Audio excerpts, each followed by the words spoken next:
Good morning, everyone. Good Hello. morning. Hello, Good morning. Amar. Hello, Saluta. Good Hi, good morning. Hello, morning. Rolando. Yes, good morning, good afternoon. Exactly. Thank you, Rolando, and good evening, because we have people watching from all over the world. So thank you. Correct. Thank My you, side is James, for also good joining. afternoon. Yeah. It's 12:01 now on the East Coast.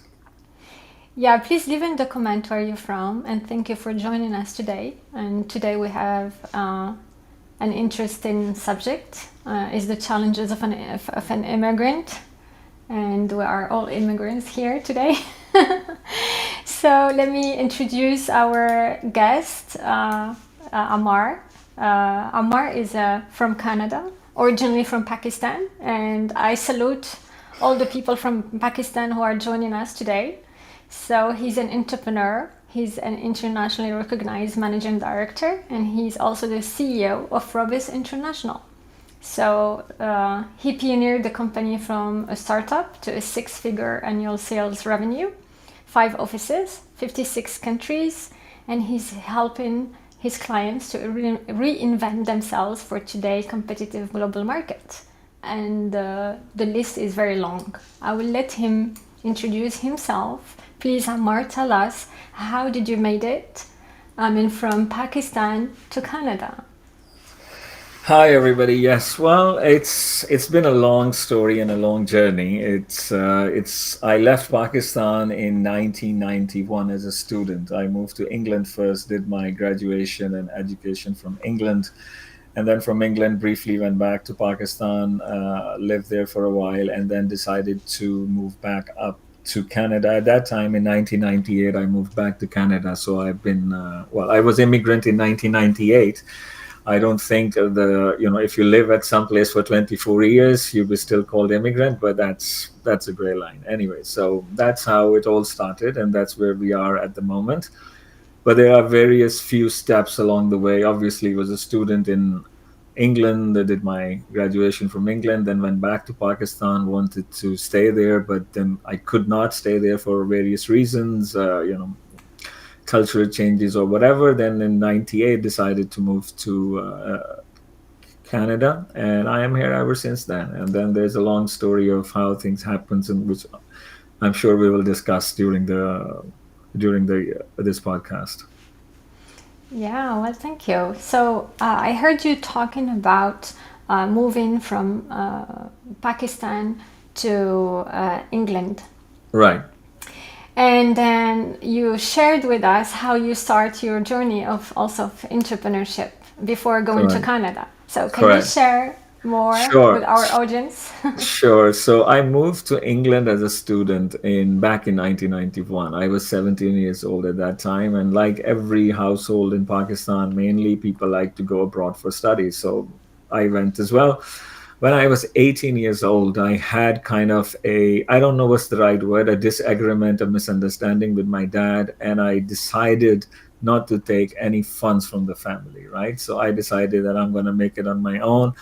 I'm going to pay for my own education, studies, whatever. So, I used to go to university 9 to 4, and then in the evenings, I used to work at various outlets, McDonald's, KFC restaurants, and things like that.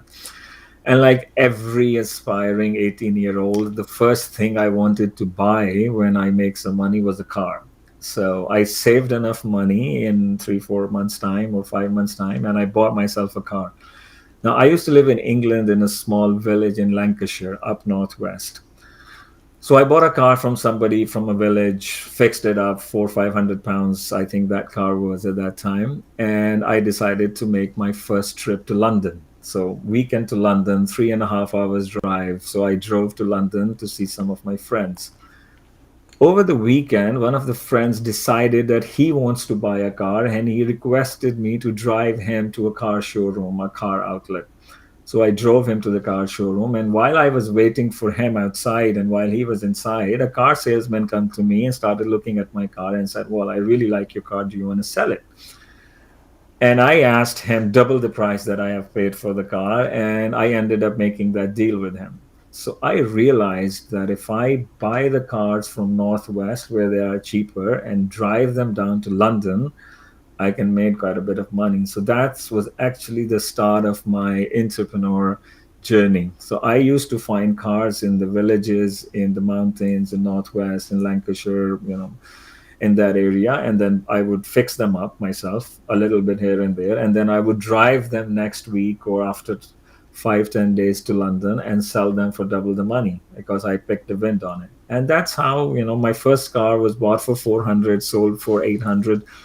By the time I graduated, I not only have paid all of my education and expenses, I had a car worth £8,000 as well. So that was a really, it's just getting on an opportunity and trying to keep your mind open and picking up on something. That's what all business is all about, to be at the right place at the right time, but plus have your eyes and ears open. Sometimes things are right in front of you and you just keep looking at the long distance goal, but you have to start looking from what is around you as well. So that's how I started my entrepreneur journey, if you would say. Yeah. Thank you for sharing that. It's really interesting. And I really love what you said that, you need to keep your eyes open because many entrepreneurs or many people overthink things, right? And when they Right. need to take a decision, they sleep on it quite a long time until the opportunity goes away. So that's, I think this is a thing that we must be really aware Yeah, of well, that as an exactly. entrepreneur.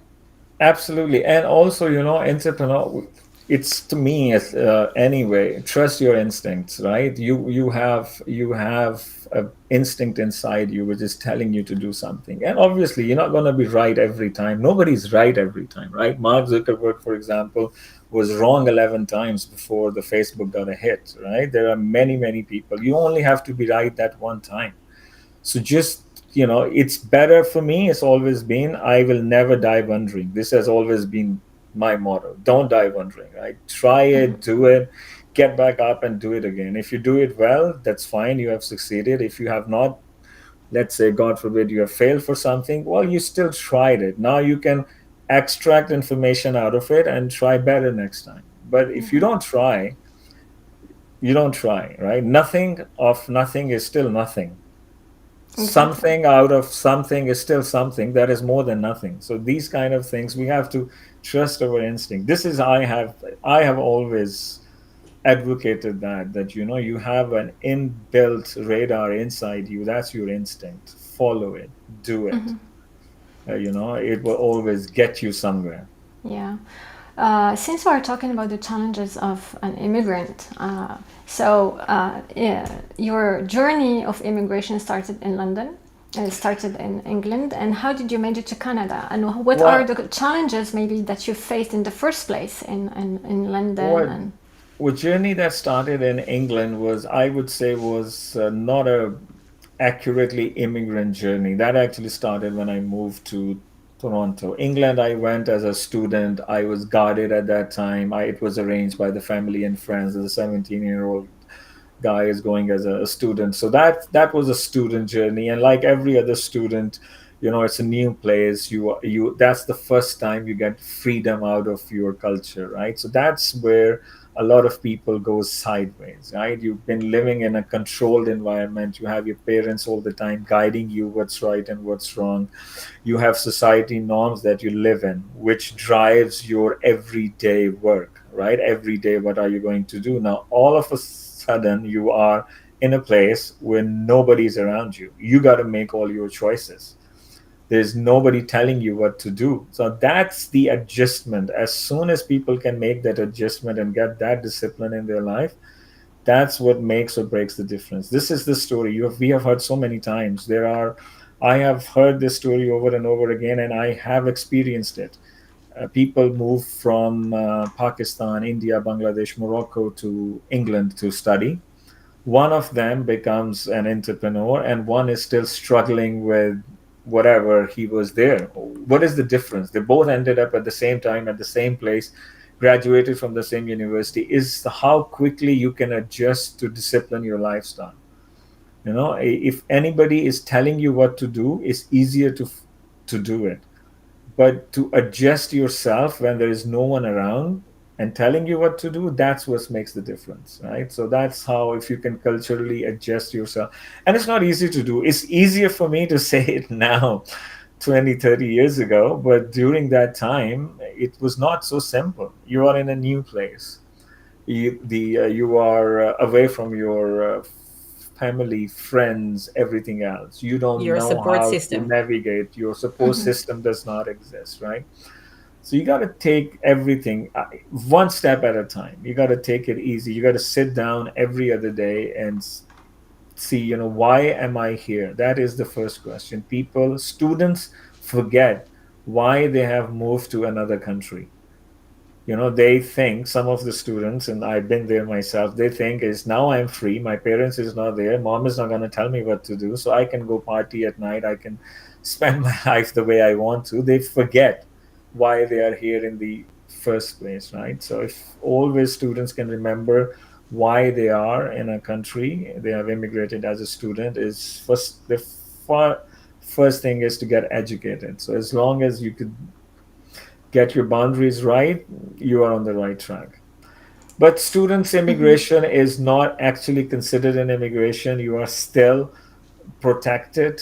You are still protected in an environment by your family. They know that you're a student. You don't have those financial burdens like the immigrants, independent immigrants would have. You still have your support system. You still get to go back on the holidays. Your mom and dad are still following up with you. If you need the money, they are giving it to you. So that's a different kind of an immigration. That's more so to do with your personal development rather than adjusting into an immigration lifestyle, right? Yeah, I like The, what you said. That to ask. You need to ask yourself why you are here. So when you moved to Canada, what was the answer?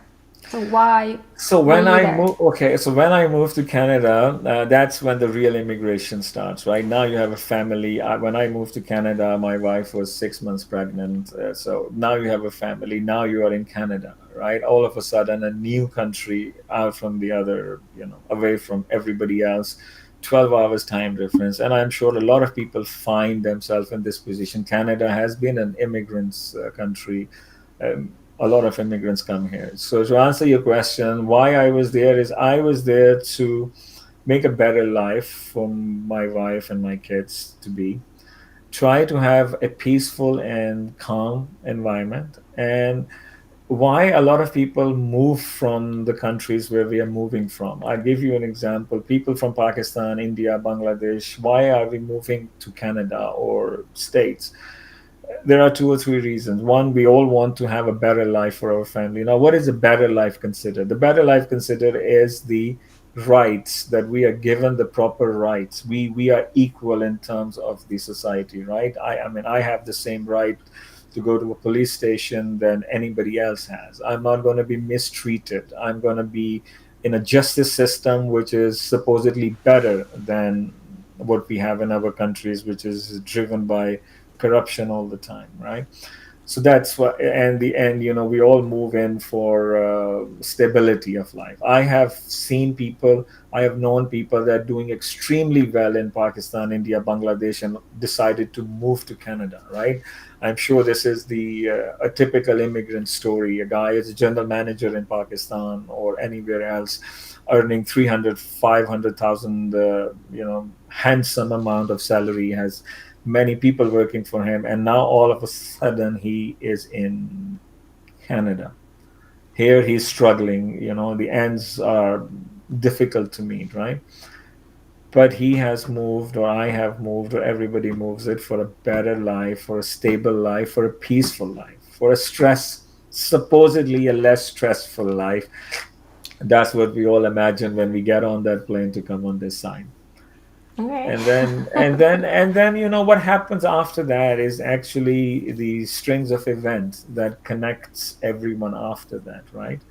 As I said before, people overestimate to the place they are moving to, and people often underestimate their own resilience, right? So these are the two things that actually form a way that a lot of immigrants get depressed in the beginning. You see a trend. Immigrants move in, they're very excited. You land in Canada, you're very excited. Excellent new country, you're doing this, you're buying the shopping. 1 month down the road, and now the time starts to hit where you started to get a little bit depressed. Now you're starting missing your family, you don't have a job and things like that, right? So this is the trend. Why? Because your honeymoon period is over. Basically, when you're here, you have overestimated the country you are moving into. It's a country at the end of the day. The basics are the same. This is not anything out of the world, right? Basics Yeah. are absolutely the same. You have to find your work. You have to get on with life.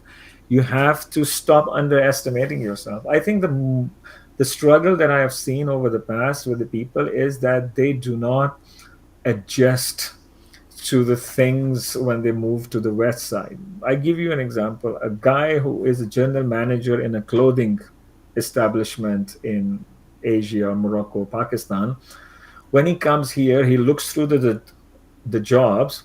He thinks, wow, there is not a clothing establishment or there is no textile mill, so I cannot. My job does not exist here, so I'm going to go work in a, whatever, drive an Uber car, whatever, everything is fine.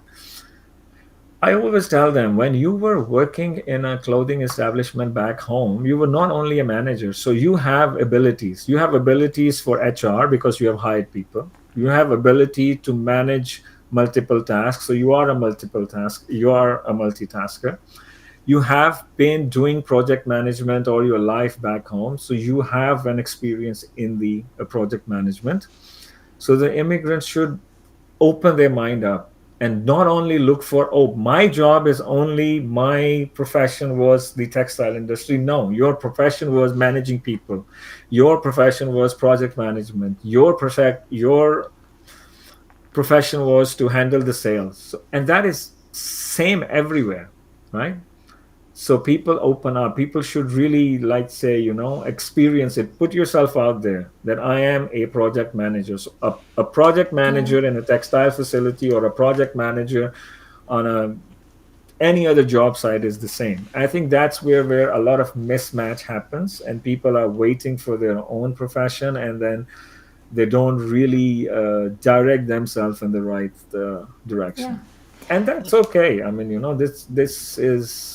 this happens. This happens, and this is so true. And I think this happens with people who also quit their jobs and become entrepreneurs or change their field. I think that they start fresh and they need to start over with everything, whilst in reality they come with a set of skills and with an experience that cannot be beaten and cannot be taken out of themselves, right? And this can be an added value to any industry that they are starting in, actually, in Correct. reality. I mean, also, there's we must not forget, there's a reason you got that immigration visa, right? Because you were worth it. That is the first fundamental thing. The reason you got that immigration visa, because you were worth it. We wanted, any system that have allowed you to become an immigrant, because 99% of the time they've wanted you here. Your skill set was required in this part of the world.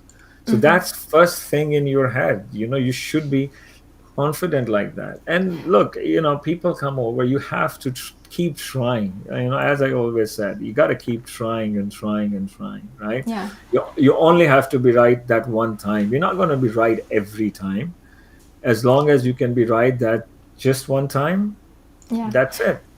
Well, Amar, since we're talking about resilience, I would love to know what was the most challenging experience for you when you moved to Canada as an immigrant, and what was your strategy to handle this Okay, challenge? that's a very good question. The most challenging thing when I moved as an immigrant, and I think that happens to every immigrant, is the finances, right? You are short on money. Usually, I am talking about immigrants like me who moved in with a kid, does not have millions account, $1 million account to bring into, is a financial arrangements. Finances are the most critical thing for any immigrant, right? So you start working, you have to make your ends meet and things like that. And we judge, immigrants judge our success with how well we are doing in finance. And first year I was living in a 1 bedroom shared apartment, and then the third year I got to a house and then a car and things like that.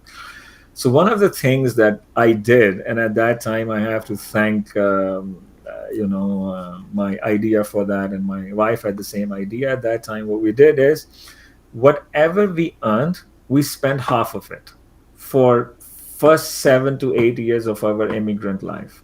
Whatever. If we earned $1,000, we were living, we spent 500. That is the most difficult thing immigrants have to do. And if they can do that, believe me, the life changes afterwards, right? So it's very difficult that you are struggling with your life. You have a very nice job now, and now you are making $2,000 and you were making $1,000 in the past, right? The first inclination is, let's go buy a nicer car, let's move to a better place, let's buy the better clothes, right? We do not plan it. This is the system that puts us in through. Our natural instinct is to move forward with the stuff. If we can resist for first 5 to 8 years and spend half of what you make, the rest 30 years to come, you're going to be very comfortable. This is the most difficult thing that an immigrant has to do. And believe me, I am a personal example to it. For first 5 years, whatever we have earned, if we earned 1,000, we spent 500. If we earned 3,000, we spent 1,500. If we earned 5,000, we spent 2,500. Stick to that mantra for 5 years, and you see yourself what's going to happen to you after those 5 years. The stability that you're going to feel confident with the time. In 3 to 4 year time, you will be very confident that you will begin to take some more risk in your life, because you know that if I quit this job and go for the better one, I have something to fall back on because I have saved half of the money that I've been earning. If you try to do a business, you know that if something goes sideways, you have it. So to build the solid foundation by like this, it's very, very important. I think that's what a lot of immigrants miss doing that. So that if I would have to say one piece of advice that I said absolutely to everybody, and this difficulty everybody faces, that if you, in your immigrant life, for first 5 years, 5, 4, 6, whatever, spend half what you make, that will help you a lot further down the line. Yeah, well, it's indeed very good advice. Yeah, and thank you. It's a personal experience. Exactly, and just to put things into perspective, because I have a question here. We have a question from Muhammad Ali Sheikh, who says, "You are speaking wonderful. How long back you migrated to Canada?" I emigrated to Canada in 1998. So I have been here. Oh, thank you, Muhammad, if you are listening to it. Thank you for your kind compliment. I moved to Canada in 1998, so I've been here 24 years now. But we can say for sure that your advice with saving half of the money you're earning is as valid today as it was 24 years ago, right? Yes, absolutely, every time. You have to, everything is built on a foundation, right? You cannot build a house if you don't have a foundation, and foundations are built differently. So for a financial background or financial stability in your life, and to get that stress out of your life, you have to build a financial foundation. And to do that for an early immigrant is to save half. Don't get into the temptation. It's very easy. And the other thing that a lot of immigrants do not get better because they have not had this experience is managing the credit. Now, credit is not available in Pakistan, India, Bangladesh, Morocco, or it's not used to be like it is available here. Money is easier to access here, right? You get a credit card of $5,000, you get a credit card of $10,000, you have financial lines are available very easily, right? So if you have to learn to manage your credit, that is the other thing, that do not misuse the credit. Don't overspend on your credit card, right? But in the same sense, you have to build up your credit as well. Credit files are, and this is also to every immigrant who's wanting to come, the Canadian or the North American system works on the credit report. So you have a good credit report, you get better loans on a cheaper interest rates, right? But you have to build your credit report, you have to build your credit ratings, and find out how you can do that. If anybody wants to reach out, I am happy to help it. Have a credit card as early as possible. Spend everything on the credit card, but pay it off before the end of it. So let people see that you are responsible in using the money that you have been given into. And that is not only going to help you build your credit report, it's also going to help your own personal development, that I can manage this. I know how to do this. If I'm given something, I know how to make a better use of it. So Exactly. that's one thing that's very, very important that immigrants should be doing as well. Yeah, very, very good point, because when people struggle with the basics, which are the financials, you Yeah, don't evolve as a human being. Because when we talk about resilience, very often we talk about the mindset, and we talk about the emotional part, we talk about many aspects, because, resilience, it cannot touch any area of our lives. But when there is a struggle at the basic level, which is the financial, the rest is not accessible, because you are struggling again with the correct, basics. correct. Well, look, it's a human nature. You have moved to a different part of the world to make your life better. And how we judge making life better is we are doing better financially. This is the first indicator that we give to ourselves. How am I doing better? Because I have a better financial life. So uh, that's a fundamental thing, that you have to learn the financial system and ask people. Anybody who's coming, who's an immigrant, I'm sure they have friends or family who has immigrated before you. Ask them how to do it. Ask them what is the right way to it. Seek advice. It's okay to ask. You don't know everything. You're not supposed to know everything. Don't be shy of going to a friend or a family saying, I don't know this, can you help me do this? Ask. And there is another thing also, which is I think people coming from all over the world, from countries like Pakistani, like Romania, where I'm coming from, like Morocco, where Hanan is coming from, we're not educated and we don't know that the authorities here are really supportive, right? For me, I Right. was really shocked. Actually, I was really surprised to go to the tax office here and see how helpful people were actually, Indeed. Right. only in answering my questions on the specific topic, but in giving me advice, because they know Correct. what people who move into a new country are struggling with, because they've been doing that. They've been working with people like us for such a long time.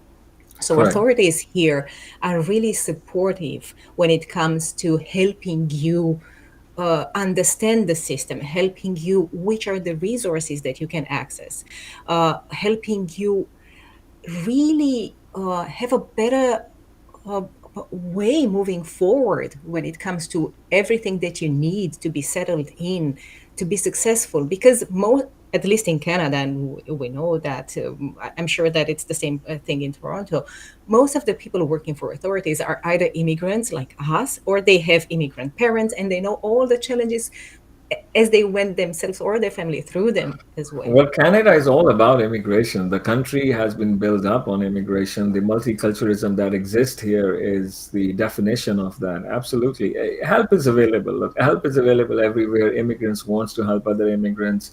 It is a support system that we have here. And then again, going back to the same thing, don't underestimate yourself. Think about it, calm yourself down, and take one task at a time. If you go through your task one task at a time and trying to see what you're doing, you'll be okay. There are reasons that, again, there is a reason that you got selected to be an immigrant to this part of the world. You have it. You got it. You just need to get yourself out there and try to handle it one step at a time. I mean, look, challenges of an immigrant have changed quite a bit, right? In 1996, 97, 95, Google was not a household name. You could not Google everything.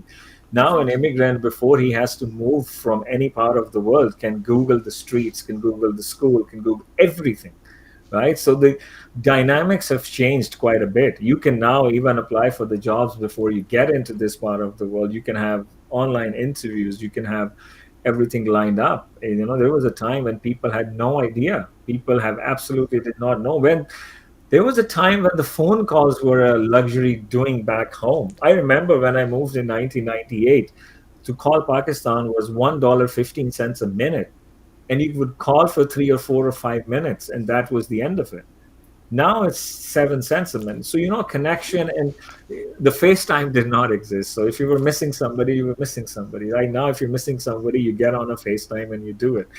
But still, struggles are still there, but there are more tools to better handle the stress. There are more Exactly. tools to be better educating yourself and use them. That's why they are there. Awesome. Well, what would be, Amar, what would be like your advice if you have to wrap up and give our audience who maybe intend to go for immigration or are already immigrants or I don't know, in the future maybe. So what would be your Well, advice? my advice will again, my advice would be that if you do decide to make an immigration to another country, it is a difficult step. I'm not saying it's easy. It's a difficult step. But if this is what you have decided to do, follow your instinct, go for it, trust in yourself, trust in the system that you are getting into, and be keep your eyes and ears open all the time. Keep the opportunities coming to you. Don't limit yourself in applying for only certain jobs. Expand your horizon, expand your career horizon as well. As I said, if you were a manager of a plant in Pakistan, you can be a manager of a plant here as well, right? So start getting into the system as soon as you can. And it's just hard work. Hard work. Take it easy. Don't underestimate yourself. Don't overestimate the place you are getting into. Exactly. I remember I had a friend who used to tell me always, oh, always consider yourself part of the country. Don't consider yourself a stranger. Correct. And like somebody said here also, do research. This is what I said. I mean, research nowadays, you have the tools to do the research. Do the research.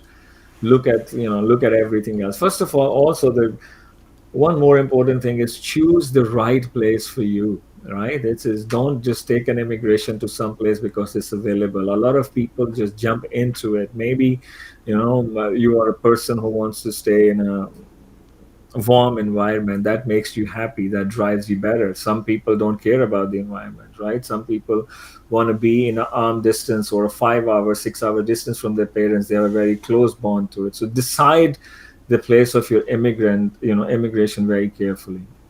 This time, I think in next 5 or 6 years, being on various organizations, immigration will be a very fundamental part of almost every Western world. Germany is looking at immigrants. Portugal is looking at immigrants. Australia had just tripled their immigrants intake. I've been Yeah. there so many times as well. Canada as well now will get back to an immigration resurgence. So do your research. Which part of the world suits you better? Which part of the world have more opportunities that are more in line for what you've been wanting to do? Research. You have the tools available. Do it. This is so Absolutely. true, and thank you for your advice. And I think this is really important to really figure out beforehand where you're going, if that place will be suitable for you. And for me, for example, I chose to move to Vancouver in Canada just because of the weather, because I know how important the weather is. And I think this is really important because people do overestimate sometimes the country, but they Right. underestimate the conditions that they're going into. And we're coming from warmer countries, right? If you go to Canada minus 40 Celsius in the winter, then you're gonna have a hard time there. So these are But you things get that used to it. Yes, you will get exactly. used to it. Yeah, if You that's the tell right me. place, right? You get used to it. Some Absolutely. people do, some people don't. For me, for Yeah. example, I Correct. wouldn't be able to live in such a cold weather, right? So you need to know all these things. You need to be true to yourself, and you need to, exactly as our viewer said, and as you said, do the research in advance, so Right. that when you make your choice, it is really something that you can uh, uh, move on with and settle and do other things. Correct. Spend your And energy and your time doing other things instead of a- feeling as sorry this for. as this title we had for the entrepreneur, the one last thing that I want to touch with the immigrants, that if you ever were thinking of becoming an entrepreneur, this Canada, for example, I speak for, this is the place. You have a support system in place. You can start being an entrepreneur. Being, if you are an IT professional, you can be a freelance consultant. That's your own gig, right? If you had a shop back home, now you can have a shop here. You have credit facilities available. This is the heaven. If you want to be an entrepreneur, you will get all the guidance in the world. Banks will give you credit line. If you even have the first day you have a business license, you go, banks will help you. as long as you have a good business plan in mind. Maybe you were working or you had a job back home, but think about becoming an independent entrepreneur here as well. There is nothing like working for yourself, and absolutely it is the most wonderful feeling that you can have. Exactly. But when you're working for yourself, you're working more. Don't underestimate this as well. A lot of people thinks that, like, I'll give you an example. I am the CEO, whatever, now managing director. So I work the most hours in my company. I work 16 to 18 hours because I have to work with my Italian office. I cannot sleep early because I have to be connected to the office in Australia, which is on the other side of the world. Then you have to do it on, you have to work on the weekends as well. If you're deciding to be an entrepreneur, get your socks up. It's a lot more work than a job, because if you're working for someone, you go home, that's the end of it. It's a different mindset to be an entrepreneur. Yeah, and as Rolando says, so save, build credit, pay taxes on time, and build trust. Absolutely, absolutely. That's what I think Ronaldo is 100% spot on. Build up your credit, pay taxes on time. Well, you're gonna have to pay taxes on time, because if you don't pay your taxes, you're not gonna get anywhere with. If you make any credit application and you have taxes owed in Canada, for example, you're not gonna get approved. So you gotta be paying taxes on time. Be responsible. Absolutely, that's the first thing. Yeah, and build a mindset. Well, thank you so Build much. a mindset. Thank Right. you. Thank you, everyone who joined us today. James, Benaisa, Adele. Thank you, Walid. Thank you, Steve. Thank you, Michelle. Thank you, Jess. I'm sorry if I pronounced the name wrong. Thank you, Mohammed. Thank you, Khalid. Thank you, Rolando. Thank you, Abdulaziz.